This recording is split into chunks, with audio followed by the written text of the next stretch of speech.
যিনি স্যার আছেন আমাদের উবাইদুল কাদের স্যার, তিনি অনেক বেশি কথা বলবেন আমাদেরকে। স্যার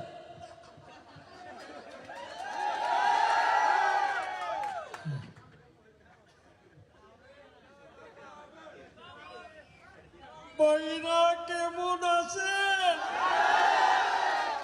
বোনেরা কেমন আছে? প্লিজ বাড়ির রাজনীতি করি কি হয়?